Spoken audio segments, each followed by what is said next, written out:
Aujourd'hui, c'est près de 12 000 personnes qui se retrouvent sans abri suite à l'incendie du camp de Moria en Grèce. Pourtant, ces personnes sont des réfugiés et devraient bénéficier de la protection du droit européen et du droit international. Ces 12 000 personnes, elles viennent s'ajouter aux 700 000 sans-abri qu'il y a aujourd'hui en Europe. Et ce sont des politiques de non-accueil alimentées par des discours de rejet qui cantonnent bien souvent ces personnes à l'extérieur des villes, qui les invisibilisent. Oui, à l'extérieur et même en fait au sein des villes. Mais ces politiques d'invisibilisation, elles se répètent partout et on les retrouve en particulier en France. Euh, on a parlé de Calais, il y a des Grandes-Saintes, il y a Paris bien sûr, il y a Marseille, il y a Nice, il y a plein d'endroits, il y a Vintimille, où en fait les gens sont cantonnés dans ce qu'on appelle parfois des non-lieux de l'exil.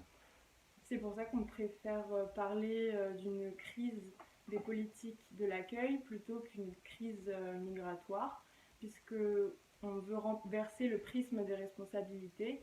C'est pas la faute de ces personnes, elles ont le droit d'être là, mais c'est plutôt le non-accueil et l'accueil indécent.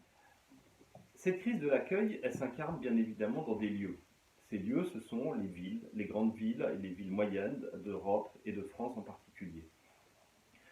La ville accueillante, elle prend acte du fait qu'il y a 700 000 personnes dans les rues. Ces 700 000 personnes, ce ne sont pas que des migrants, mais ce sont toutes sortes de personnes.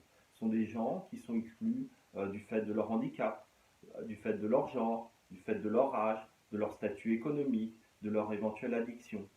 On a de plus en plus de gens dans les rues et on constate que la ville telle qu'elle se fait depuis 400 ans, sur des critères en gros fonciers et capitalistiques, elle ne sait plus faire face à tous. La ville accueillante, c'est donc l'idée de réfléchir sur une ville qui saurait se transformer, s'adapter, faire place à tous, prendre en compte les questions de recyclage, bien sûr d'économie d'énergie, et surtout des questions de participation et de démocratie. La ville accueillante, c'est une ville qui s'adresse à tous et qui s'ouvre à tous. Voilà, ce livre, il expose donc les différentes propositions pour aller vers une ville plus accueillante. Et ce mouvement, il s'incarne à travers l'Association nationale des villes et territoires accueillants. Et on est heureux de constater, après les élections municipales, de voir qu'il y a de plus en plus de villes qui s'y accrochent. Faire la ville accueillante, c'est au final prendre acte de ce qui existe, de ce qui se fait, de ce qui se pratique et de faire avec le réel. Alors, la ville accueillante, il y a plusieurs manières de l'aborder et toutes ces manières peuvent se conjuguer, se compléter. La ville accueillante, déjà, c'est prendre acte du fait qu'il y a des gens qui sont dans les rues, qu'il y a des gens qui squattent, qu'il y a des gens qui sont en camp, et se dire, bah, si ces gens sont là, pour le moment, c'est la moins mauvaise solution qu'ils ont trouvée, et c'est la moins mauvaise solution que la société leur offre. Alors la première chose, c'est se dire tout simplement, bah, ces gens-là, on peut les accompagner, on peut reconnaître leur statut, tant qu'on n'a pas de meilleures solutions à leur offrir, soit qu'eux-mêmes n'ont pas trouvé de meilleures solutions. Donc en attendant, c'est reconnaître ces statuts, les accompagner, faire en sorte de donner de la dignité, c'est-à-dire d'amener des services, de retirer les poubelles, de travailler sur les espaces publics, sur les sols, ça c'est la première chose. Et puis il y a aussi des manières plus prospectives dans la manière de faire la ville et de faire des bâtiments qui savent se transformer, qui savent faire place, qui savent s'adapter, qui savent être recyclables. Je pense bien sûr à des bâtiments plutôt en structure légère, type des bâtiments en bois. Et puis on peut penser également à des bâtiments, par exemple, qui soient à structure béton, assez lourde, mais qui intégreraient dès le moment de leur conception le fait qu'ils soient transformables.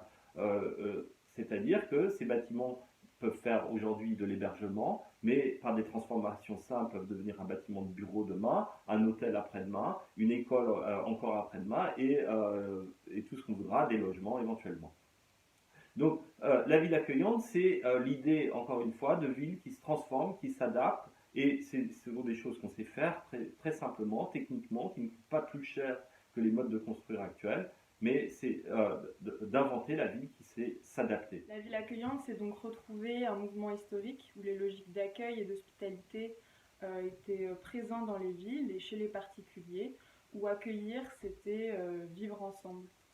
On est à un moment de toute façon où on n'a plus vraiment le choix. C'est-à-dire que les villes, soit on accepte de continuer comme maintenant, c'est-à-dire que les villes seront de plus en plus un ensemble de forteresses ultra fermées avec des gens qui sont en errance entre ces forteresses et ghettos fermés, soit on fait la ville accueillante, qui est la ville ouverte, la ville pour tous.